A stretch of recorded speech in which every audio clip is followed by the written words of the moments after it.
వ్యాసం వ్యాసకరం వందే మునిం నారాయణం స్వయం యతః ప్రాప్తకృపా లోకా లోకా ముక్తా కలేర్గ్రహాత్ యస్య తుండాచ్యుతశ్చ్యుతో రాజతేయం రసాత్మకః తమచ్యుత కథా కుంజే సుకూజంతం శుకం భజే శ్రీధరం శ్రీధరం వందే శ్రీధరైకపరాయణం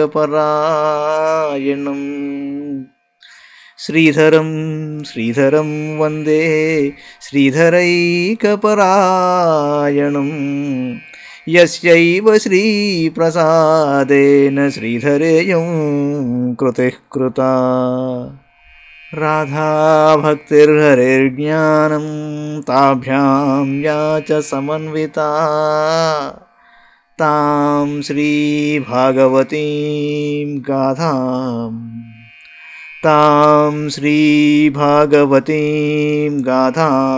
వందే యుగళరూపిణీ నీ పద్యావళులాలకించు చెవులు నిన్నాడు వాక్యంబులు నీ పద్యావళులాలకించు చెవులు నిన్నాడు వాక్యంబులు నీ పేరంబనిసేయు హస్తయుగముల్ నీ మూర్తిపై జూపులు నీ పాదంబుల పొంత మ్రొక్కు శిరముల్ నీ సేవపై జిత్తముల్ నీపై బుద్ధులు మాకు నిమ్ముగరుణను నీపై బుద్ధులు మాకు నిమ్ముగరుణను నీరేజ పత్రేక్షణ నీరేజ పత్రేక్షణ.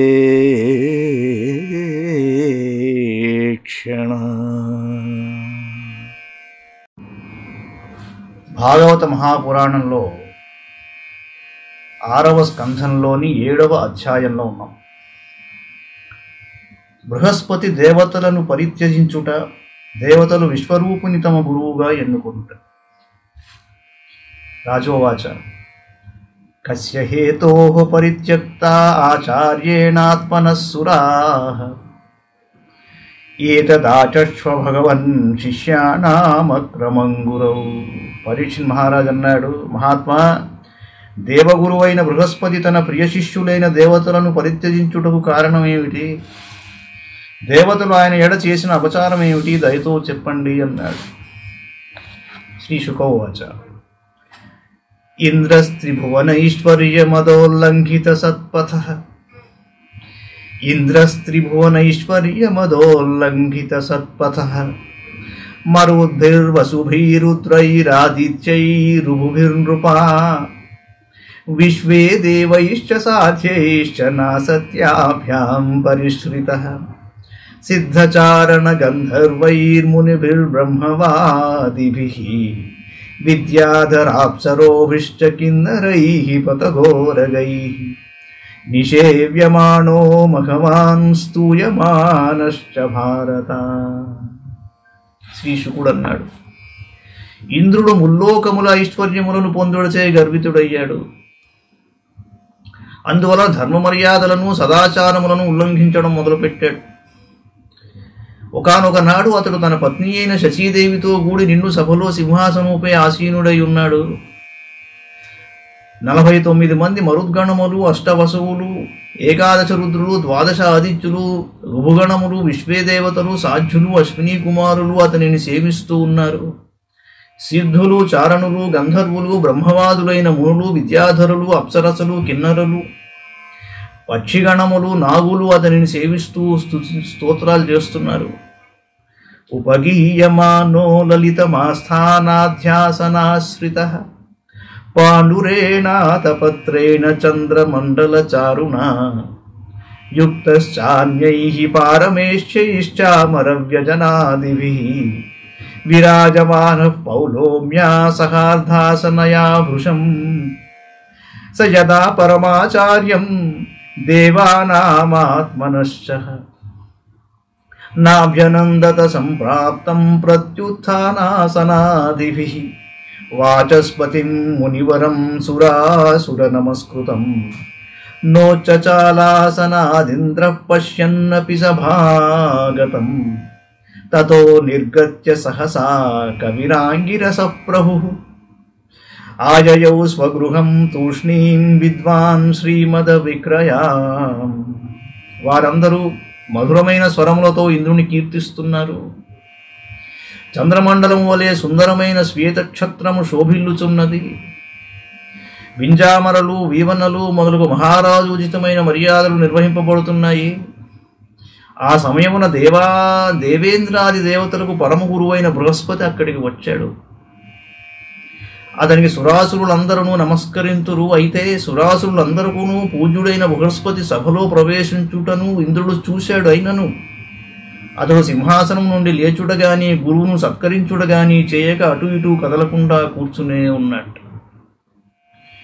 త్రికాలదర్శి సమర్థుడు అయిన బృహస్పతి ఇది ఐశ్వర్య మదదోషమని భావించి వెంటనే అక్కడి నుండి మౌనంగా వెనుదిరిగి ఇంటికి వెళ్ళిపోయాడు.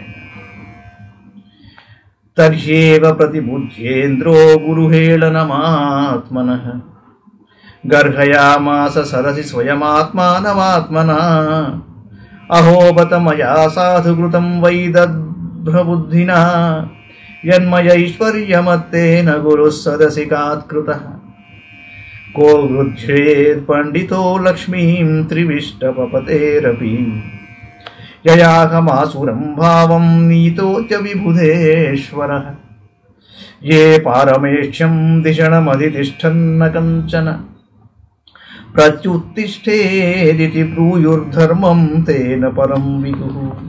వెంటనే ఇంద్రుడు తన వలన బృహస్పతికి అవమానం జరిగినందున విషయాన్ని గ్రహించాడు. అప్పుడు నిండు సభలో తనను తాను నిందించుకోవడం మొదలుపెట్టాడు. అయ్యో, నేడు ఈ నిండు సభలో నేనెంతటి అపరాధాన్ని చేశాను. ఐశ్వర్యమదోన్మత్తుడనై మూర్ఖముగా ప్రవర్తించి గురువునిడ తీరిన అపరాధమునర్చాను. వాస్తవముగా నేను ఇట్లు వ్యవహరించుట మిగుల గర్హనీయము. బుద్ధిమంతుడైన వాడెవడు ఈ స్వర్గరాజ్య సంపదలను పొందుటకు ఇష్టపడడు. చూడుడు, నేడు ఈ సంపదయే దేవతలకు ప్రభువైన నన్ను కూడా అసురులను వలె రజోగుణ భావమునకు గురి చేసినది. సార్వభౌమ అధికారముతో రాజ్యసభ సింహాసనముపై కూర్చున్న చక్రవర్తి ఎవరు వచ్చినను సింహాసనం నుండి లేవకూడదని కొందరు చెబుతారు. వారు వాస్తవముగా ధర్మస్వరూపమును ఎరుగని వారే.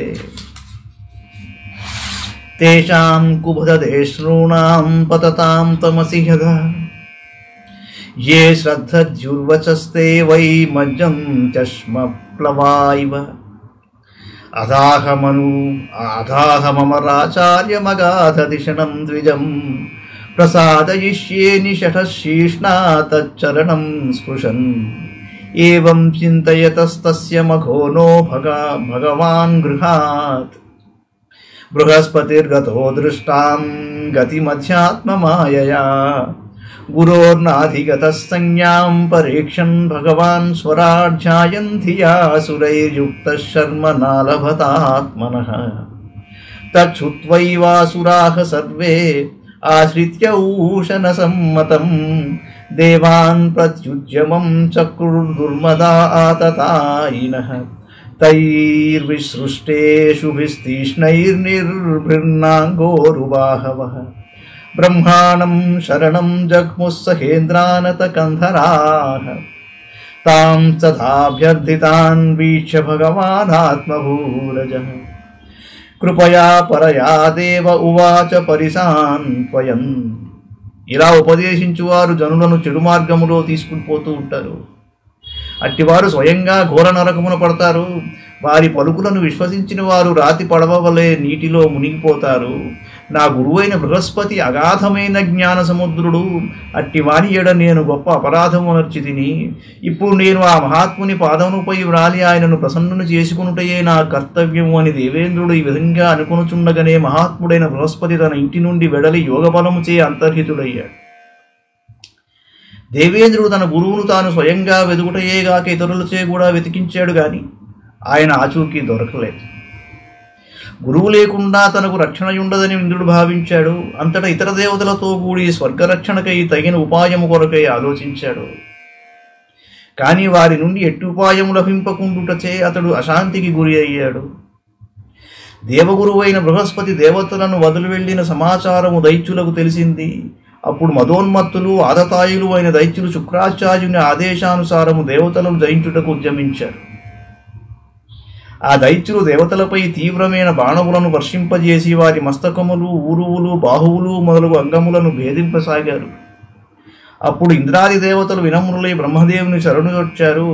సర్వసమర్థుడు స్వయంభువు అయిన బ్రహ్మదేవుడు వాస్తవముగా దేవతలకు దుర్దశ ఏర్పడినదని గ్రహించాడు. అందుకు అతని హృదయము దయార్ద్రమయ్యింది. అంతటా దేవతలకు ధైర్యం కొలుపుటకి ఆయన ఇలా అన్నాడు.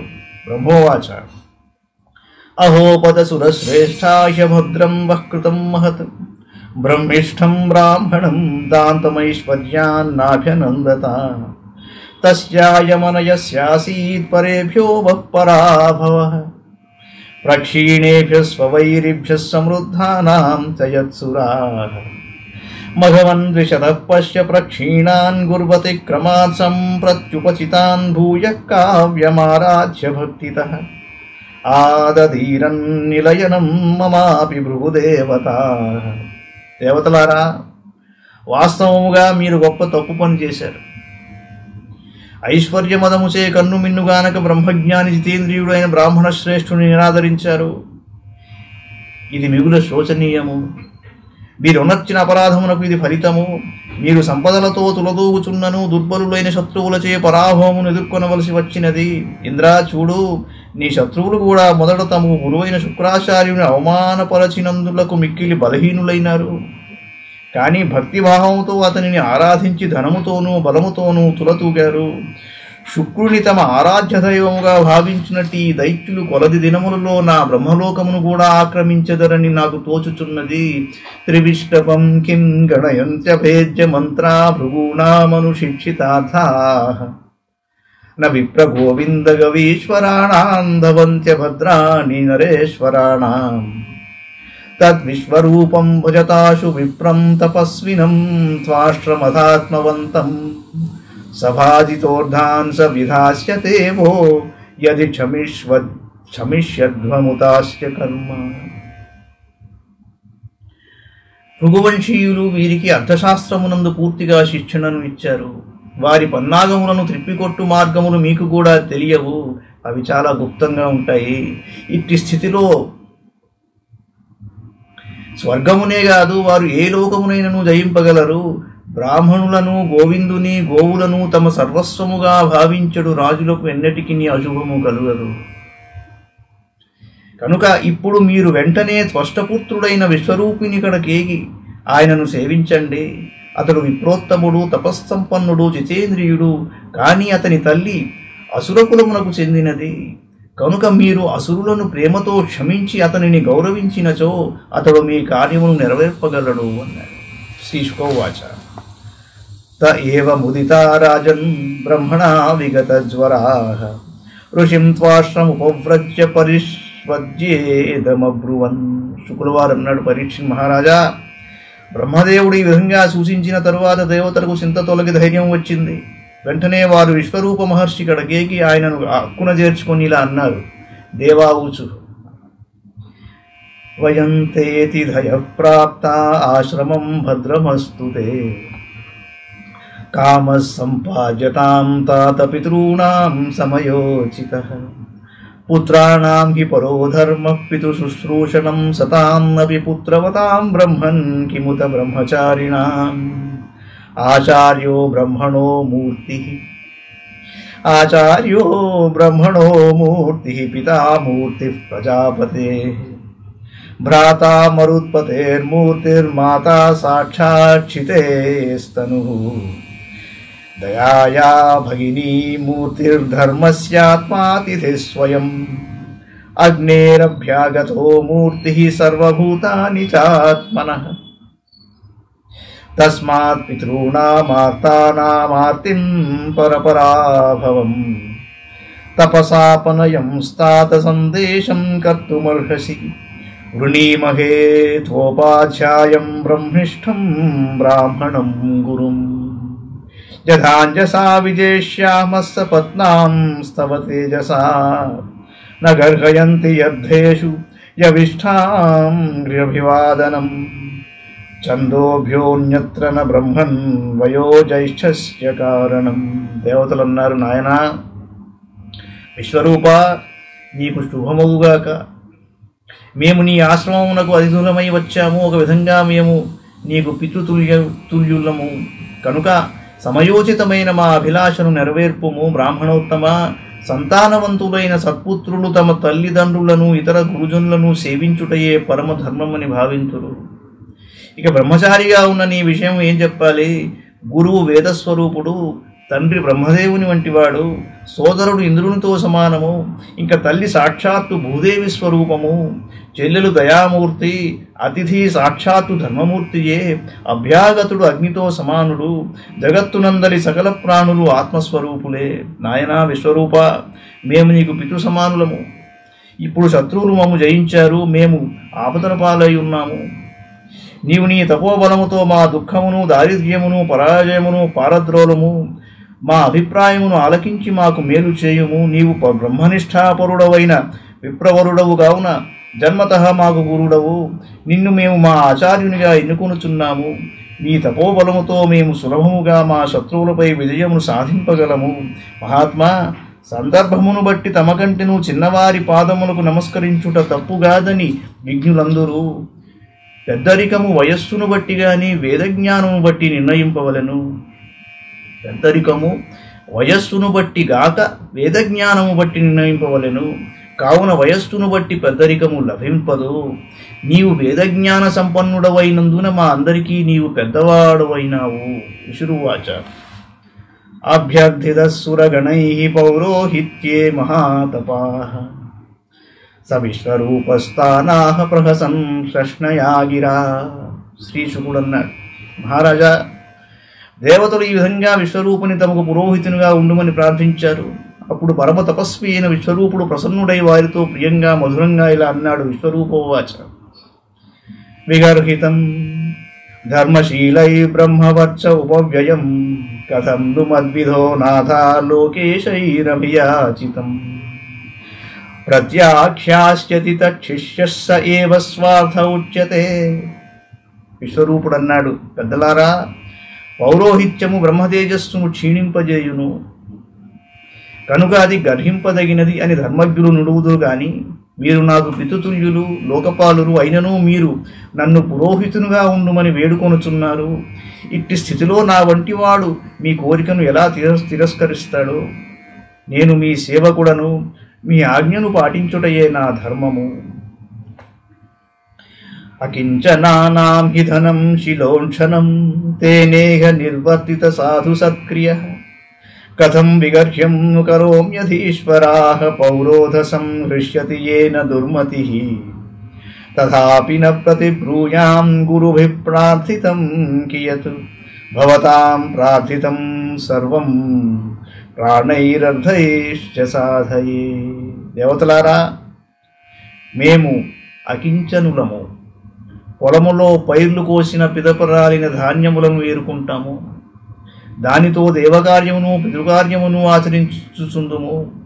ఆ విధంగా శిలోంఛ వృత్తితో జీవితమును గడుపునట్టి నేను నింద్యమగు పౌరోహిత్యమును ఎలా చేయగలను? అట్టి వృత్తిచే సంతోషించువారు బుద్ధిహీనులు. అయినను నేను మీ కోరికను తిరస్కరింపజాలను. మీ ప్రార్థన మిగుల స్వల్పమైనదే. నా ప్రాణమును తపోబలమును వడ్డీ అయినను మీ మనోరథమును నెరవేరుస్తాను అన్నాడు. శ్రీ శుకౌవాచ. తేభ్య ఏవం ప్రతిశ్రుత్య విశ్వరూపో మహాతపాః పౌరోహిత్యం కృతశ్చక్రే పరమేణ సమాధినా సురద్విషాం శ్రియం గుప్తావౌషనస్యాపి విద్యయా ఆక్షిద్యాదాన్మహేంద్రాయ వైష్ణవ్యా విద్యయా విభుః యయా గుప్త సహస్రాక్షో జిజ్ఞే సురచమూర్విభుః తాం ప్రాహస మహేంద్రాయ విశ్వరూప ఉదారధీ. శుక్లవారు అన్నాడు, పరీక్షిత్ మహారాజా, మహాతపస్వి అయిన విశ్వరూపుడు దేవతలకు ఇలా ప్రతిజ్ఞ చేసి వారి ప్రార్థన మేరకు పౌరోహిత్య వృత్తిని చేపట్టాడు. మిక్కిలి ఏకాగ్రతతో తన వృత్తి ధర్మమును నెరవేర్చాడు. శుక్రాచార్యుడు తన నీతి బలముతో అసురుల సంపదను సురక్షితంగా భద్రపరిచాడు. అయినను సర్వసమర్థుడైన విశ్వరూపుడు తన వైష్ణవ విద్య ప్రభావముచే ఆ సంపదలను మరల గ్రహించి దేవేంద్రునకు అప్పగించాడు. రాజా, ఉదారశీలుడైన విశ్వరూపుడు ఆ వైష్ణవ విద్యను దేవేంద్రునకు బోధించాడు. తత్ప్రభావమున 1000 కన్నుల వేల్పుడగు దేవేంద్రుడు అసుర సైన్యములపై విజయమును సాధించాడు. దీనినే నారాయణ కవచం అంటారు. తదుపరి అధ్యాయంలో చూద్దాం. ఇది శ్రీమద్భాగవతే మహాపురాణే పారమహంస్యాం సంహితాయాం షష్ఠస్కంధే సప్తమోధ్యాయః. మంగళం భగవాన్ విష్ణుః మంగళం గరుడధ్వజః మంగళం పుండరీకాక్షో మంగళాయతనో హరి. సర్వం శ్రీకృష్ణార్పణమస్తు.